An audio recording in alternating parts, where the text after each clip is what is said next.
The studio lights lit up the stage of The View in New York City. The room was packed. Fans, producers, and camera crew moved with trained ease. Everyone expected a fun segment. Laughter, applause, a few serious moments, then back to promotion. Michael B. Jordan walked onto the stage with his usual calm confidence. He smiled, waved, shook hands with Joy Behar and Whoopi Goldberg, and took his seat beside Sunny Hostin. He was there to promote his latest film, a political thriller based on real events.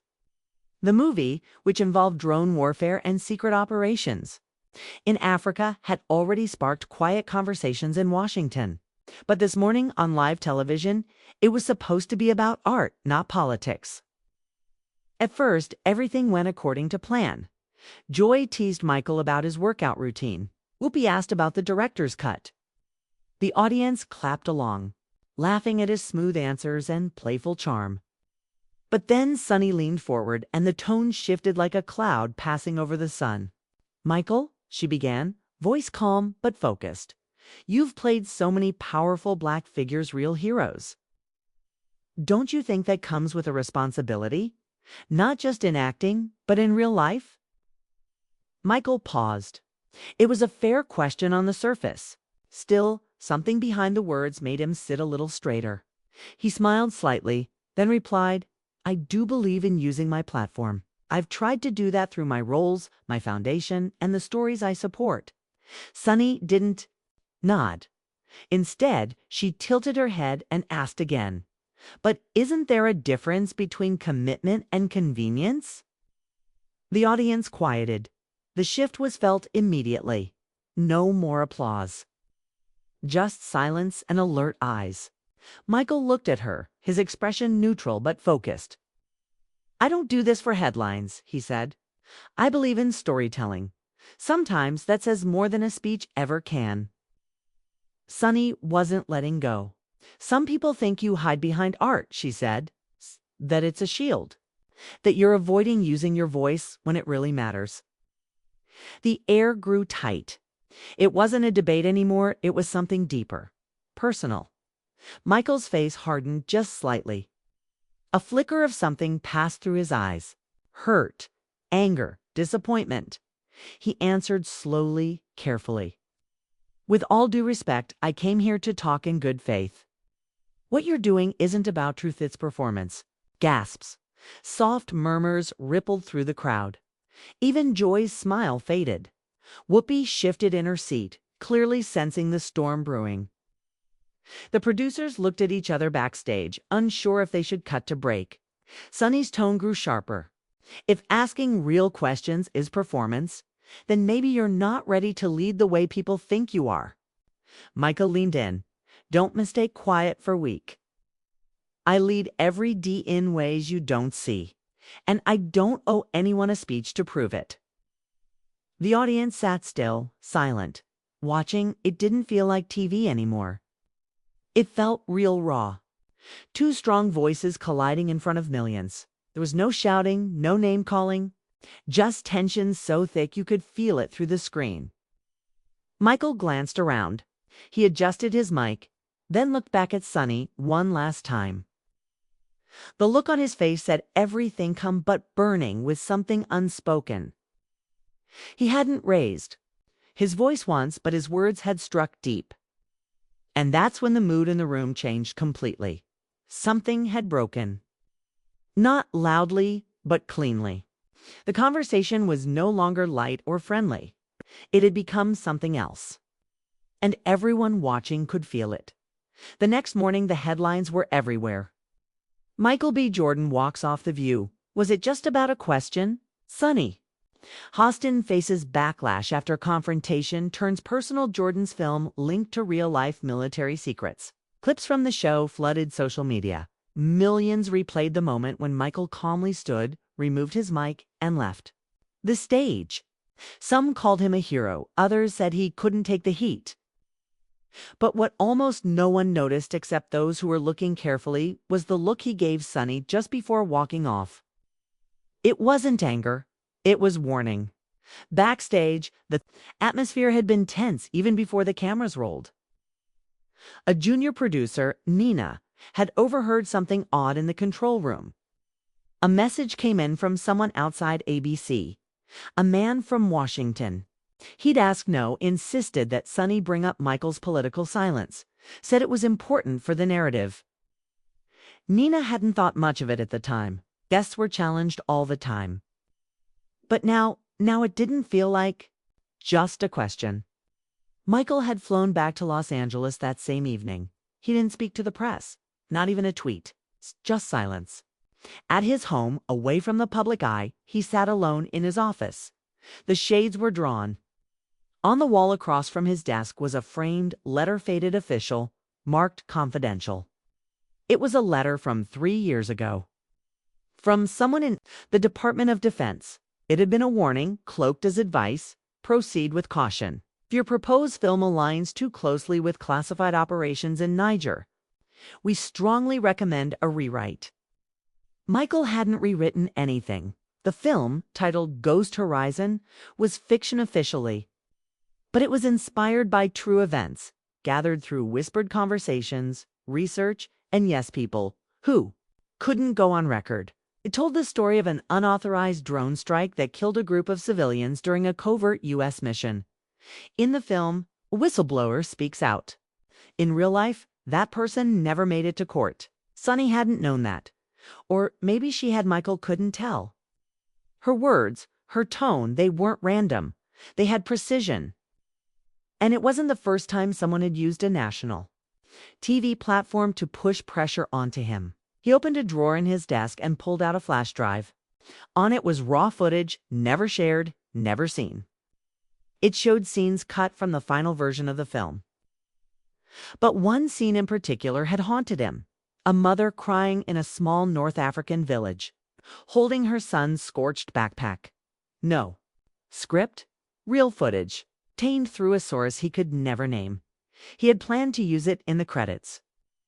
But the studio had shut it down. Too real, they said. It's too dangerous. Back in New York, Sonny sat in her office, still processing what had happened. She watched the clip again and again. She wasn't shaken by the backlash. She was used to it. But something about the way Michael had looked at her stayed in her mind. There was more to this story. She opened her inbox. An anonymous message sat at the top, time-stamped just minutes after the segment ended. No subject, just a link. She clicked it. A private forum, heavily encrypted. A single post, titled Ghost Horizon, was never fiction. Attached were grainy, still satellite images, maps, timestamps. And one line beneath them, you were right to ask. But you didn't know what you were asking. Sonny leaned back in her chair, suddenly cold. The studio felt quieter now. Joy had called earlier, asking if she was okay. Whoopi hadn't said a word. The producers had gone into PR mode, issuing soft statements, promising future clarity. But Sonny didn't care about spin. She cared about the truth. She opened her notebook and wrote one word: whistleblower. Meanwhile, in L.A., Michael's phone buzzed. Unknown number. He let it ring. Then a text came through. He saw the interview. We need to talk. In person tonight. No name. Just a location. He stared at it for a long moment, then stood, grabbed the flash drive, and walked out. This wasn't over. It had just begun. The underground parking garage was cold, dim, and nearly silent. Michael stepped out of his car, flash drive in his coat pocket, hands steady even though his pulse was racing. The address had brought him to a forgotten corner of downtown Los Angeles's concrete bunker beneath an old printing warehouse now used for film storage. He'd been here once before, 2 years ago. That night, he'd met a man named Elisa, former intelligence officer who had resigned after what he called a betrayal at the highest level. Ellis had fed him documents, maps, redacted reports, all pointing to something the public never knew. And now, after that live interview with Sonny Hostin, Ellis had called again. Michael walked deeper into the garage. A single overhead light flicked on. Ellis stood beside a column, older now, hunched, with a long coat and tired eyes. No greeting, no small talk. Just a quiet nod. He handed Michael a small envelope. "They've activated something," Ellis said. "Your name is now linked to unauthorized disclosure." The walkout didn't help. Michael raised an eyebrow. It was a question. On daytime TV? Oh, it was the warning shot. You pushed back, and now you're a threat. Michael opened the envelope. Inside was a printed memo dated the day before the View appearance. It was marked for internal review only. A bullet point near the bottom made his stomach turn. Initiate pressure tactics via media. Leverage talk show personalities with known legal affiliations. Target: Jordan, Michael B. Michael clenched his jaw. Sunny had been used. She didn't even know. Okay. Ellis stepped closer. "The footage you have. The original footage. They're trying to find it. Do not upload it. Do not send it. Just keep it safe. There's more at stake now." Michael looked him in the eye. "Why are you warning me?" Ellis didn't hesitate. "Because I helped cover up the strike your movie was based on. And because I saw that mother's face too." Outside, a car engine echoed down the alleyway. Michael flinched. But Ellis didn't move. "They'll go through your foundation next. Freeze your funding. Leak stories. You know the playbook."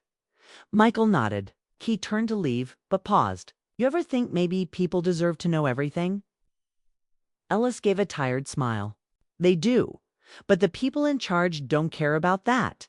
They care about narrative." Back in New York, Sunny was deep in her own quiet storm. She hadn't slept. She hadn't posted. Even her producers had stopped asking for public comments. She was reviewing the leaked material from the anonymous forum. The documents were real. She could feel it in her gut. Classified memos, satellite logs, a list of known drone operators, many now working in private security. And one note she couldn't shake. Your old firm handled litigation on their behalf. Check the year 2017. She opened her law records. In 2017, she had worked pro bono for a case that involved civilian injuries in West Africa. The defendant had been a shell company on paper. It looked like an import-export firm. In reality, it was a defense contractor operating under U.S. protection. The case never went to trial. It was dismissed in arbitration. She never knew why. Now she did. She closed her laptop and stared at her reflection in the office window. She had accused Michael of silence, but her past was full of shadows too. She hadn't just played into the system. She had once defended it. The next call she made wasn't to a publicist or lawyer. It was to someone she hadn't spoken to in years. Former journalist Sarah Mendez, now running an underground platform for whistleblowers and digital evidence. Sunny's voice trembled only slightly. "I have something you need to see. Cross." The country? Michael entered his apartment, locked the door, and dropped the flash drive on the table. Then he turned on the news. Cable panels were talking in circles. Some accused him of playing victim. Others said Sunny had ambushed him. Nobody seemed interested in why he really walked out. No one was talking about Ghost Horizon anymore. He knew something else now. They weren't just afraid of him talking. They were afraid of what he already knew. He opened a secure video app and called a contact in Geneva, his liaison. A woman who once screened his script and told him, "If this gets out, you'll be called a traitor by morning and a hero by sunset." Her face appeared on screen, serious, alert. "I saw the interview," she said. Michael didn't waste time. "It's happening, isn't it?" She nodded. The African Union just issued a quiet statement demanding us clarification on drone activity from 2018. They're referencing your film without naming it. Michael sat back in his chair, the weight of everything finally pressing down. The conversation with Sunny had been personal, emotional, raw. But now it was also international. He looked at the flash drive again. If he released it, governments could fall. If he didn't, he'd be a coward. And if he waited too long, someone else would decide for him. He took a deep breath and hit upload. The upload was encrypted, routed through 3 countries, and buried behind layers of anonymous metadata. Michael didn't trust the platform, but it was the only one Sarah Mendez had vouched for, an independent server maintained by former intelligence agents turned whistleblowers. Once the file went live, it could not be taken down. And now it was live. Within minutes, journalists on encrypted channels received alerts. Activists reposted fragments of the footage. Screenshots of the burned-out village, time-stamped drone footage. And an audio recording of a desperate radio call from a field operative begging to abort the strike were now public. It wasn't just a scene from Ghost Horizon anymore. It was proof. Proof that what happened in that West African village was not only real but buried, silenced, and denied for years. Michael hadn't said a word in the footage. He didn't need to. The evidence spoke for itself. At the View Studios in Manhattan, panic hit the executive floor. ABC's legal team descended on the production room. Sonny was told not to comment. Whoopi was told not to ask questions on air. The show's social media team was ordered to remove all clips from the interview. Too late, millions had already seen it. Michael B. Jordan drone leak was trending in 42 countries. The world was watching. In a quiet hotel room in Brooklyn, Sonny sat across from Sarah Mendez. The journalist had once been a rising star at a major network before she was blackballed for reporting on military cover-ups. Now she ran a small digital outfit with bulletproof servers and no advertisers to answer to. Sonny slid her the printed court records from 2017, the ones that connected her old law firm to the same contractor responsible for the drone strike. Sarah's face was unreadable. "You didn't know?" "No," Sonny said quietly. "I was just assigned the case. I thought it was about logistics fraud. I never saw the classified material." "You were a name they could use," Sarah replied. "It gave them cover. A woman of color defending their operations in Africa. That's better than silence. That's strategy." Sonny winced. The words stung because they were true. "What happens now?" she asked. Sarah leaned forward. "Now your show will disown you. The contractor will deny everything. And Washington will pretend Michael's just an actor who went too far. And the footage, it's real, and it's out. That's what matters." Sonny looked out the hotel window, her thoughts spiraling. She had challenged Michael in public, accused him of hiding behind art. But he had been carrying truth heavier than most people could bear. She pulled out her phone and recorded a video. No makeup, no lights, no script. "This isn't an apology. It's a reckoning," she said, eyes glassy. "I believed I was asking the hard questions. I didn't realize I was echoing a system that wanted him silent. I was used, and Versailles didn't stop it. But now that I know, I won't stay quiet." She hit upload. Within 2 hours, the video had 10 million views. In Los Angeles, Michael watched it without expression. His phone buzzed, constantly requests from journalists, calls from government reps, threats from lawyers, but he ignored them all. He had one thing left to do. He pulled out the second flash drive, the one he had never shown anyone. It contained documents Ellis had given him months ago. Transcripts of internal memos, lists of code names, CIA briefings, on a covert mission in Mali, and names of people who signed off on it. Some were politicians, some were CEOs. And one of them now sat on the board of ABC News. That was why the View turned. That was why Sonny's question wasn't just personal, it was planted. Michael picked up the phone and called Geneva again. This time, the voice on the other end was nervous. "Are you sure you want to go through with this?" "Yes," he said. "There will be diplomatic fallout. I'm aware. There will be consequences. There already are." He sent the second flash drive through a secure channel to an international human rights tribunal. The woman on the other end confirmed receipt.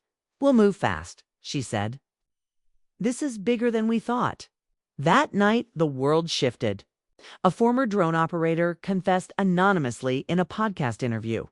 A senator was forced to resign. Two defense executives fled the country. And at the center of it all was a man who never raised his voice, but shattered a system with truth.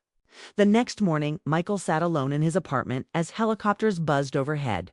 Not police, not news, just noise. He didn't look afraid. He looked free. It was just after 6 a.m. in Geneva when the tribunal's emergency hearing began. Inside the modern concrete hall, stripped of decoration, a panel of international prosecutors reviewed the classified files Michael had delivered. They said little, just listened, reviewed, and nodded grimly. Outside, journalists from over a dozen nations gathered behind barricades, waiting for confirmation of what many now suspected, that Michael B. Jordan's so-called walkout had exposed one of the largest modern war crimes cover-ups involving U.S. military contractors and private intelligence firms operating in Africa. By noon, the tribunal issued its first public notice. It didn't mention names, but the implication was explosive. Preliminary evidence suggests a breach of international law involving unauthorized drone strikes in sovereign territory without civilian protections. A full investigation is now underway. Michael didn't watch the announcement. He was already on a private jet headed back to Washington, D.C. This time, he wasn't coming as a celebrity. He was coming as a witness.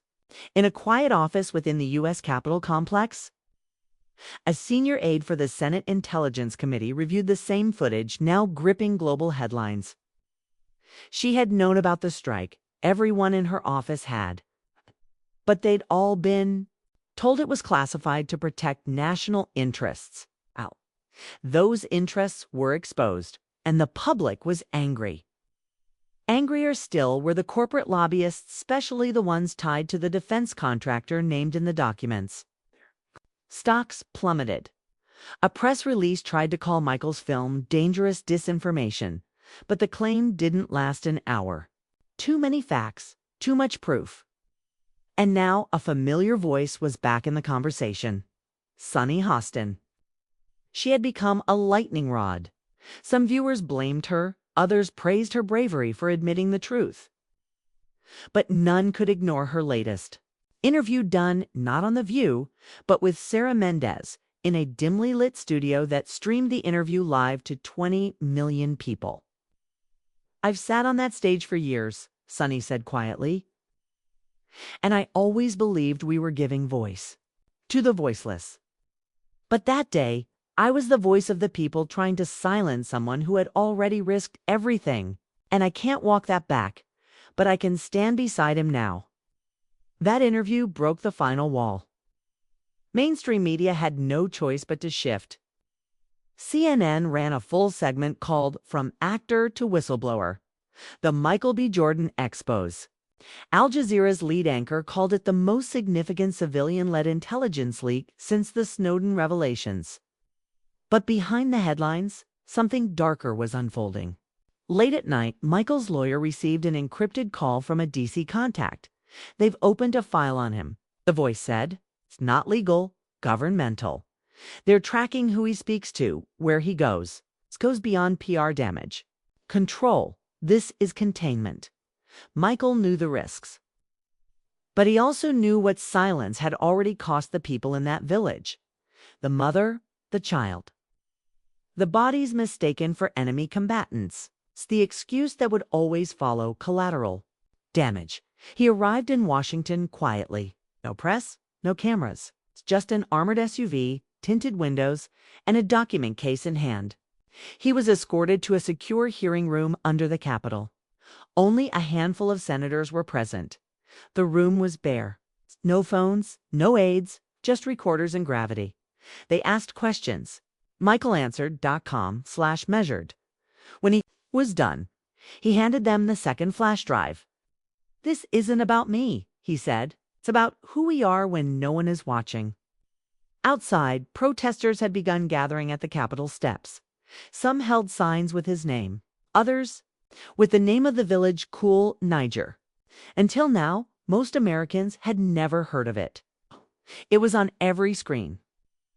That evening, back in New York, The View aired a different kind of episode. Joy Behar spoke first. She acknowledged the controversy, the media manipulation, and how the show had become part of a machine none of us fully understood at the time.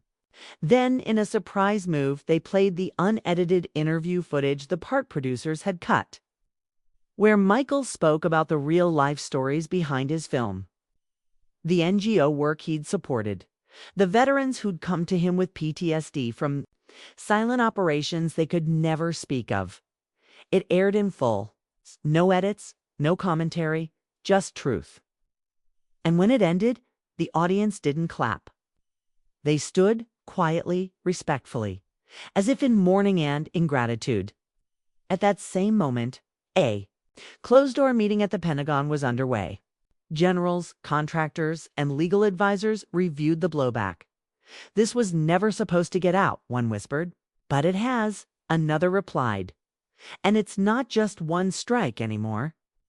It's the entire chain of how we operate in the dark." There were no more denials now. Only damage control. And for Michael, there was no going back to life before that interview. He had started a conversation that refused to end. And the world, watching wounded and wide awake, was finally listening.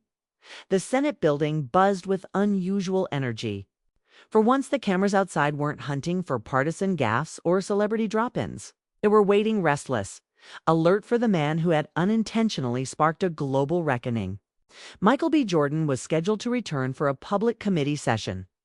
Not as an actor, but as the key witness to a decades-old pattern of military cover-ups, exposed only after one interview spiraled into chaos. But inside the halls of power, something else was unfolding. That morning, two major U.S. defense contractors had issued sealed statements to congressional oversight staff, quietly distancing themselves from any unauthorized international engagements. The phrasing was vague, but insiders knew exactly what it meant. They were preparing to throw someone under the bus. The problem was Michael hadn't named names publicly. Not yet. In Geneva, the International Criminal Tribunal had expanded its inquiry. A leaked document now circulating among journalists listed 9 operations across Africa, Central Asia, and the Middle East. All shared the same pattern: classified drone strikes, disputed civilian casualties, and private U.S. contractors avoiding prosecution by operating under temporary mission status. Michael's leaked footage had opened a door that couldn't be closed.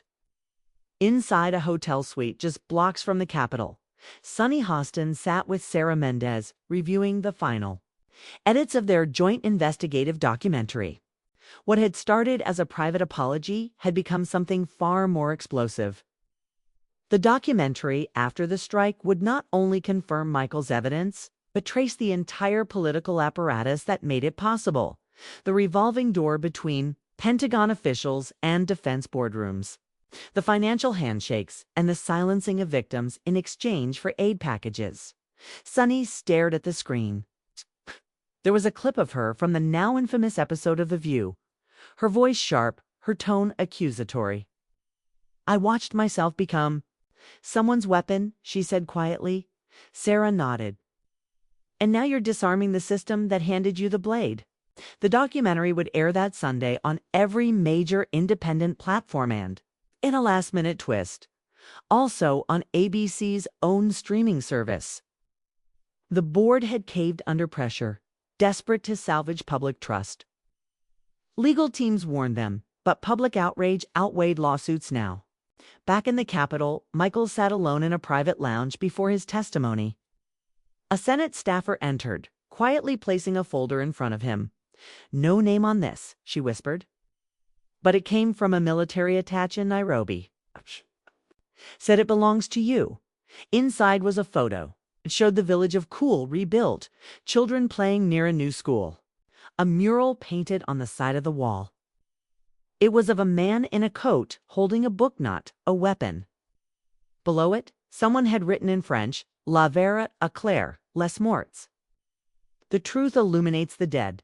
Michael closed his eyes. For a moment, the weight lifted. Then the staffer returned. "They're ready for you." He stepped into the hearing room. This time, the press was there.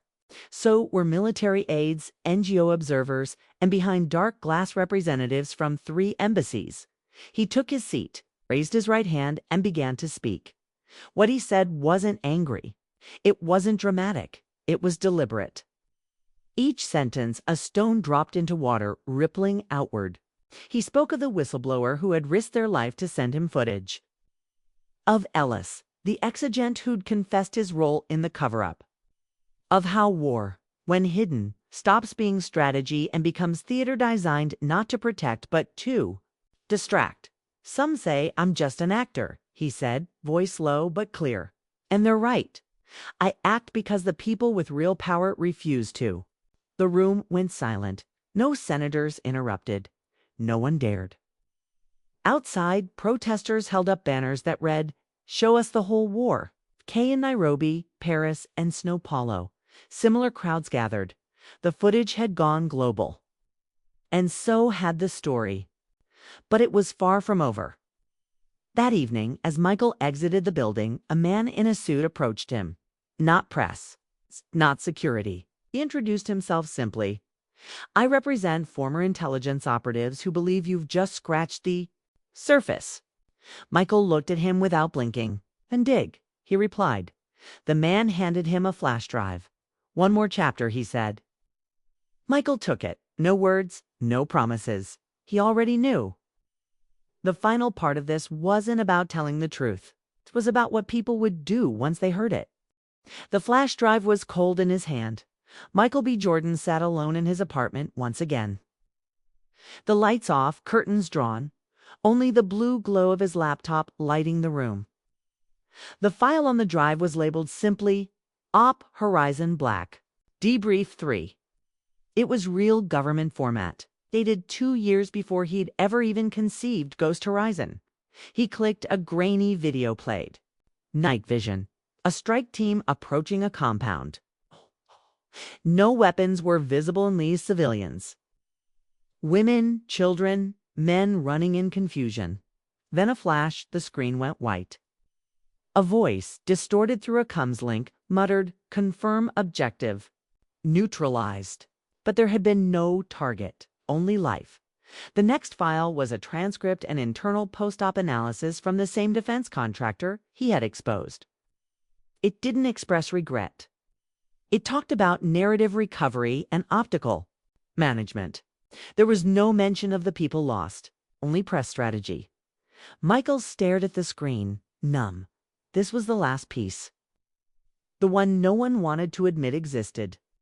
The proof, not just of a mistake, but of deliberate silence. Across the city, sunny. Hostin sat in a dark ABC editing suite. She had come back not to record, but to bear witness. She and Sarah Mendez were preparing a final follow-up. Interview one that would air immediately after the strike premiered. They would show the audience the names, the faces, the systems. We don't lead this segment, Sarah said. Michael does. Sonny nodded. He earned it. Back at Michael's apartment, a secure call came through. The Geneva Tribunal. A tired but firm voice greeted him. We've reviewed your final materials, the lawyer said. Based on corroborated intelligence and satellite confirmation, 3 states have agreed to open joint proceedings. Charges will be filed. Michael exhaled. And the U.S. The pause told him everything. The Department of Defense is launching an internal review, the voice said finally. But public accountability, that will be up to the people. Michael smiled grimly. Then let's give them something to remember. That night, after the strike aired across the globe, it opened not with narration, but silence. A slow montage of the village of Cool before the strike children running between mud houses. Elders praying in a stone mosque, mothers grinding. Corn in the early morning dot. Then the audio of the strike. Then Michael's voice. This wasn't fiction. This was testimony. What we call security should never come at the cost of truth. Millions watched in tears. Millions more enraged. In Pakistan. The film was broadcast live with subtitles. In France, a national debate aired immediately afterward. In Ghana, activists marched through Accra, demanding their government sever contracts with Western defense firms. The movement didn't stop. On Twitter, hashtags exploded. Hashtag not collateral, hashtag Michael spoke, hash after the strike. In Washington, the Senate released a statement calling for a full accounting. Some called it brave, others called it too late. And in one final moment of poetic irony, Abby Sunder. Immense pressure are the full uncut footage of the View segment. The audience watched Michael walk off, not in anger, but in dignity. They heard the line that sparked a global movement. This right here, this is why we can't move forward. Because even in our own spaces, we're expected to perform pain instead of live purpose. Sunny returned to the show weeks later. Her voice was steadier now, changed, refined. I was wrong, she told the camera, but I won't be silent again. Michael, meanwhile, refused to return to the Hollywood spotlight. He declined every late-night invitation, every press interview, every award nomination. Instead, he launched a private initiative, an independent archive of suppressed military testimonies, drone operator confessions, and stories from villages like Cool, its name, Project Horizon. The final entry on the website was a quote from the mural in Niger. The truth illuminates the dead. Months later, in a quiet park in Los Angeles, Michael walked alone. No entourage, no cameras, just peace. A young man approached 20-something, eyes uncertain. He held out his hand. I joined the Air Force because of your movies, he said quietly, but I left because of your truth. Thank you. Michael shook his hand. No speech. No performance. Just purpose. And as the young man walked away, Michael looked up at the sky, clear, blue, silent, no drones, only light, and finally clarity.